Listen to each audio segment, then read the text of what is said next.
All right. Welcome to the first episode of the Combat Cave podcast. We are your hosts. Taylor Merrill is my name. And I am Patrick Larimer. And we're just going to do a quick initial first episode breaking down the upcoming fight this weekend between former champion Max Holloway and up-and-coming contender Calvin Kattar. And it's going to be a good one. Indeed, there's a lot of things that call my attention to these types of fights because when we look at their fighting style, both being very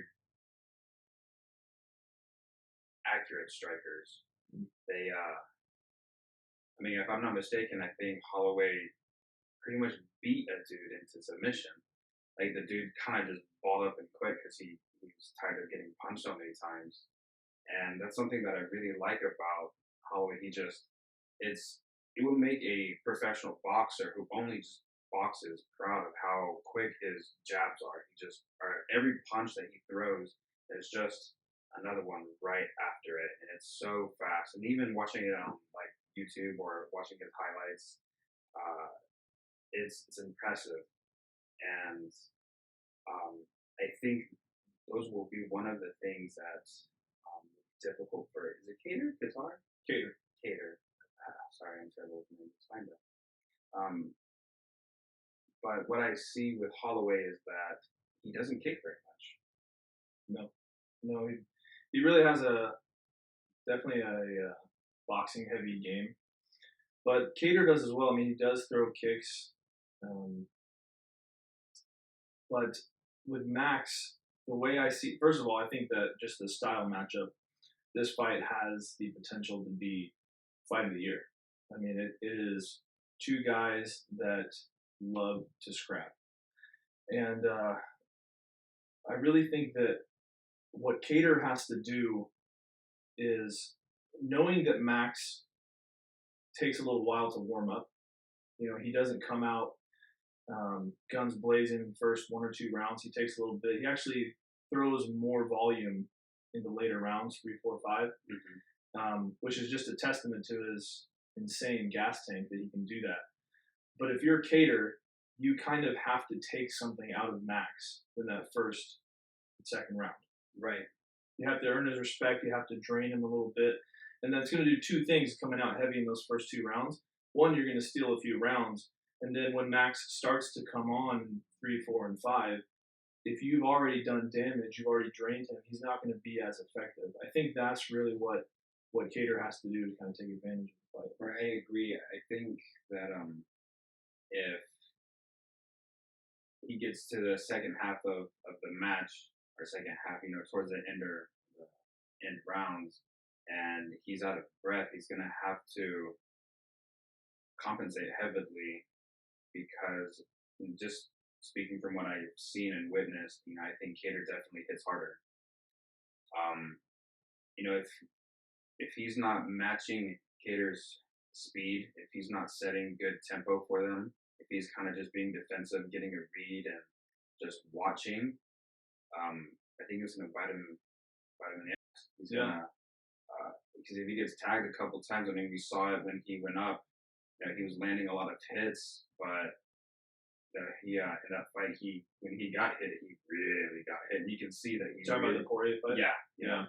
You can tell that it was probably a poor decision to go up in weight class. Not that he's not a very successful fighter and has an awesome career, an awesome record, but you can definitely see that he suffers from, he lacks power, not necessarily suffers, but he lacks power, and but makes up for it in his speed.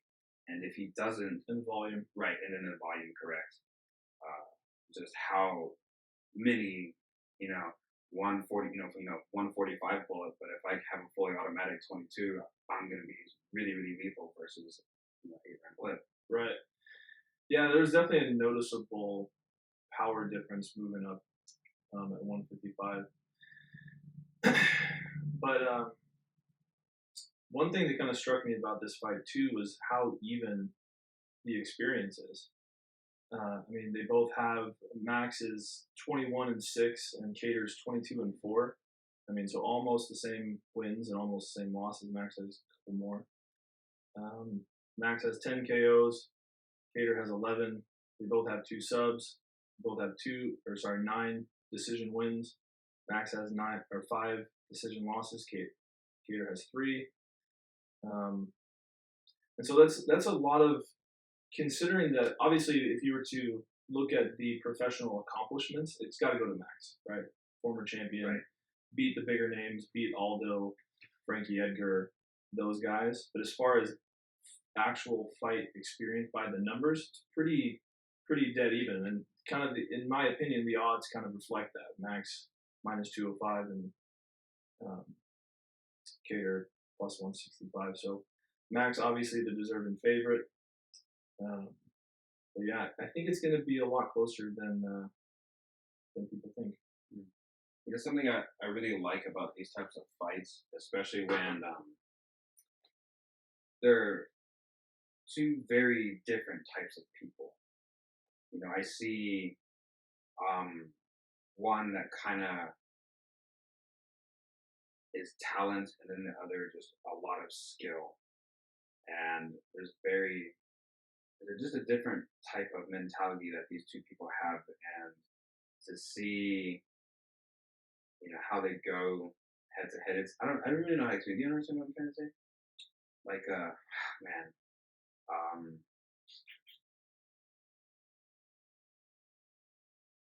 I think that they're both definitely skilled. Right. Both a lot of tenacity, a lot of aggression.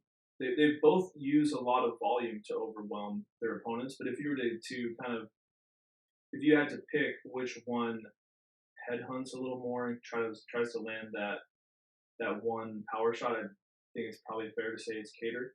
Mm-hmm. And actually, in this week in an interview, he said that he wants to be the first one to knock out Max.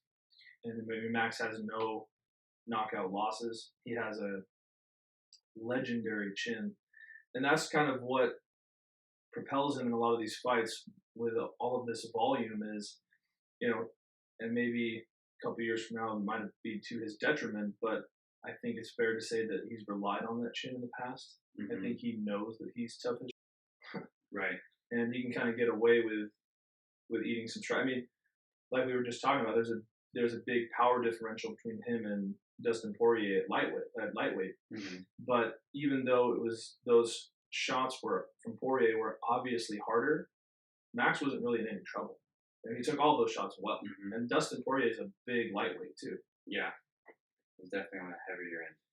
And you know, props to Holloway for being able to eat punches like that, man. Like, you know, I got expensive teeth, you know, I don't even want to get hit in the mouth anymore. No, I'm good. So where do we think? Yeah, the UFC's got deep pockets, $4.2 billion. So that's what for. But so let's pretend that Max wins. Where does he go from there? I don't think he's gonna get a Volkanovski rematch right away after this fight, because they already did it twice. Max lost his belt in the first fight, failed to regain it in the second fight, even though a ton of people, myself included, scored that fight for him. Volkanovski's expressed that he wants to defend against other people. He's kind of ready to take a break from fighting Max. So I think Max has got to do one more after this against who, I don't know. But I think he's got one more fight if he wins this one. I think he's got to win that one. He'll get another chance. If he loses, he's kind of in a tough spot because he lost his belt, then he lost to the current champ in the rematch. If he loses to Kattar, he's probably going to drop to 5 maybe in the rankings. And then at that point, he's probably another 3 or 4 fights away from getting a title shot. You know, at least a couple of years. For sure. It's a big setback if you lose. Indeed. And man, it's kind of tough, you know, when you you're so good at fighting, and then you lose, and then you lose to the same guy again, and Holloway's obviously way more or a better fighter than several of these guys, and it wouldn't be a fun fight to watch because it'd be so one sided. At the same time, the fights that he wants to move up in rank, it's happened more than once, and it doesn't draw a large crowd. And so I can see how the UFC is kind of like, man, we don't need a saga of this. It's kind of hard, and I understand, like, it must be frustrating just speaking from the entertainment side of things. But I think it's important. In my opinion, I think it is more important that Holloway wins this and matters more than it does Decatur. But then again, man, if you knock out Holloway, man, that's an achievement. Yeah, like, that dude just, I mean, just looks inhuman. He's just he's just a different animal altogether. You shouldn't be able to eat punches like that. Yeah, no, I mean, if you're the first guy to finish somebody with a legendary chin like Holloway's, that deserves a lot of praise and recognition. But I hear what you're saying, though. If it's kind of hard to, if two guys are 1-1 against each other, it's a no-brainer to sell the rubber match, right? Like, look at Conor and Nate; they both have one win over each other, one loss, right? So selling that rubber match would be easy. Mm-hmm. But like, if you're a once and for all, best of three, yeah, winner take all, right? But when you're down two, even like the hardcores know that was super super close, and a ton of people scored it for Max. Like I said, myself included. He has a really really big case that he won that fight, but to most people, they're gonna say, okay, so this guy beat this guy twice, so ostensibly he's gonna beat him. So that's kind of harder to sell. And I love Max. He's one of my favorite fighters to watch. And even I am kind of like, although I am rooting for him in this fight, I would be kind of interested to see a fresh matchup against Volkanovski too. A new threat. It's always cool to see new things. Yeah. New challenge for him. Yeah, new challenge. Different kind of fighter. Something that, like you were saying, like Nate and Conor they fought each other several times now, and they kind of know the ins and out of one another. Usually, that first fight that you've never had with, like it's a fresh opponent. Everything's new. You have to figure each other out. You got to dance a little. Right. But going into the fight, have fought each other already, immediately know, and in some cases, it makes it interesting because they have to come up with new strategies and new techniques. Yeah.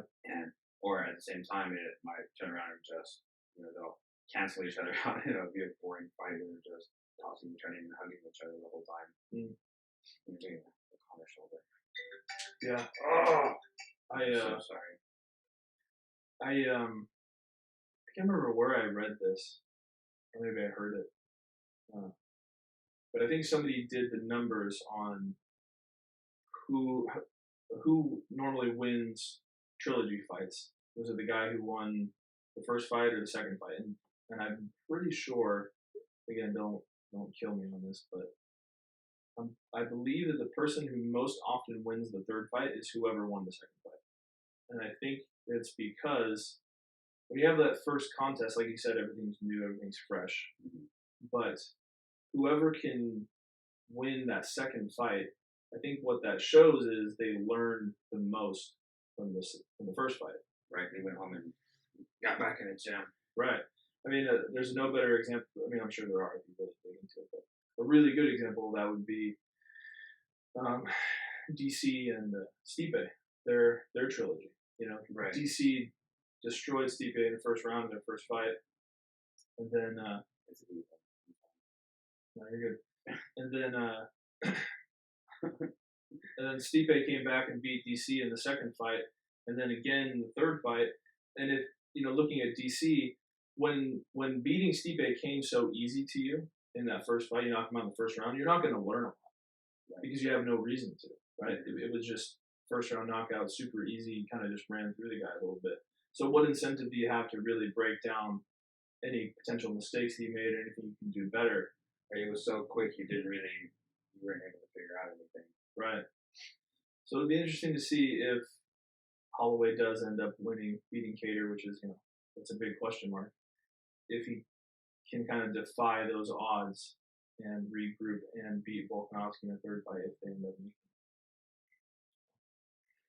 It'd be interesting. But co-main event on the card is a super awesome, legendary old guy fight. Carlos Condit and Matt Brown. Oh, yeah. Two veterans of the UFC, of the sport. How old are they? They are both 400 years old, actually. Yeah, they both turned 400 years old yesterday. No, they have the same birthday too. Same birthday. Yeah, actually same parents, but no. But yeah, that's gonna be, it's a fun old guy fight. Somebody's definitely gonna get hurt, most likely. Still gonna be entertaining. If I'm gonna pick in that fight, I would probably say Carlos Condit.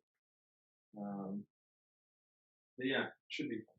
I kind of like these old man fights. Tyson's been getting back into it. Yeah. Who did Tyson fight? Roy Jones Jr. Right. Yeah, that was awesome. It pulled a lot of money. Yeah, pretty cool. Yeah, did well. Tyson looked good. Yeah, he did. That for 54 or something. I hope I look like that. 54. Yeah. So who do we think wins? Holloway, Kattar. I think. Okay. Who do I think and who do I want? Yeah. Go with who do you think objectively? Just looking at the fight for what it is. I think. Yeah, it's a rough one, man. It's going to be close. But I think I favor the underdog. I think Kattar's going to get it. Oh, wow. And if I was Kattar and I was studying, for a fight, getting ready to fight, someone who's a former champion, someone who's got a heavy chin, someone who's has a lot of cardio, has a huge gas tank, that's just barely getting warmed up in the second round. Someone who has, fight IQ that's extremely high. I mean, legendary punches that are really fast and really accurate and just nonstop the whole time, and he's just pushing at you. I would adjust myself, and I'm sure probably every fighter does that. Not that I am a fighter, but I can just from an objective standpoint, I would do my best to play against his weaknesses, and from what I can see, one of those things is range. Does Kattar does he have more reach than he does? We don't have the numbers in front of us, but I know Max's reach is only like 68, 69, so I would. Right, because Max is kind of, longer. Yeah, not to say that Max is out of shape, but he's kind of a little guy. Yeah. And, this is a very middle class featherweight. Yeah. And man, when I hear Kattar's kicks land on some dude's thigh, I cringe a little. Yeah. I've done a little bone conditioning myself when I was younger, when I was in martial arts. When that sound hits and it's from a leg, that's devastating. A lot of power in the kicks. I see him rotate his hips over really well, and it's there and it's back, and he's back in his stance. He's very snappy.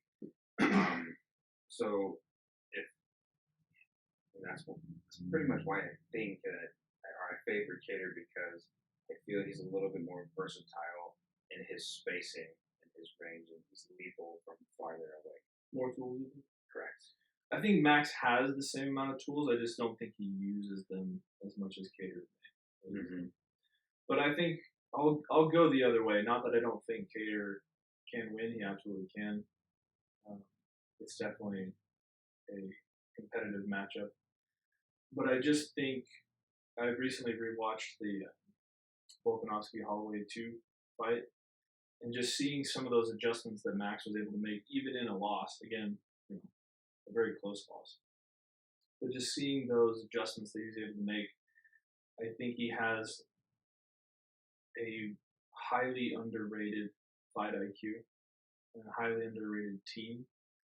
And I just think between the gas tank, the pressure, the volume, and the intelligence, it's not that it would be crazy if Kattar won.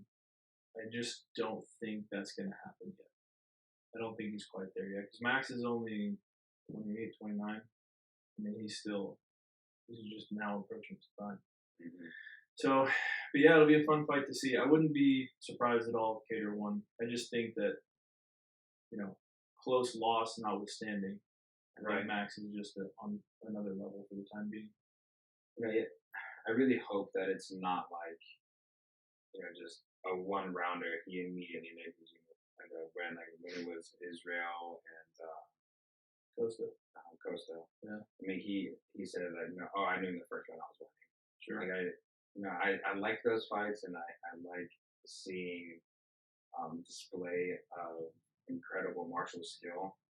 And from what I can tell, they both have it. They both have good potential, and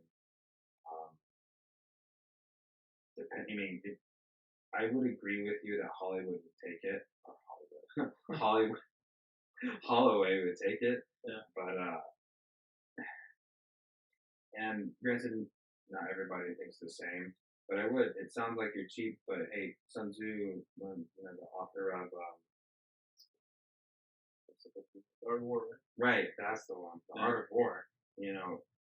Play against your enemy's weaknesses. Yeah. If you got to leg kick them to death, that's how you cut down a tree, one swing at a time. Sure. If you got to do that, you got to control him, bring him to the ground, even though that's not what you yourself are specialized in. Get into the gym, train, get better than your opponent at grappling. Change it up. Don't be what they expect you to be. I don't know.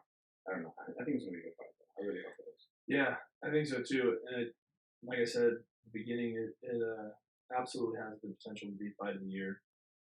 Both guys press forward, don't like to take a step back, really strike heavy games. I'm really excited. I'm pumped up. I'm pumped up for this fight. So what we're gonna do is we're gonna put our rent money on Kattar and try and have it come up. I think my sister would kill me. Yeah, she'd be upset. All right. Well, thanks for listening, guys. This is again just a quick little initial episode. Next week we are going to review potentially the biggest fight of the year if they, unless Conor fights again, 2021. It'll be Conor McGregor and Dustin Poirier, and we'll also have a guest on the show. My brother will be in town, so he'll be in here drooling on the microphone as well. So anyway, thanks for watching. Please like, share, and subscribe. Also follow us on Instagram at Combat Cave Podcast. Thank you guys.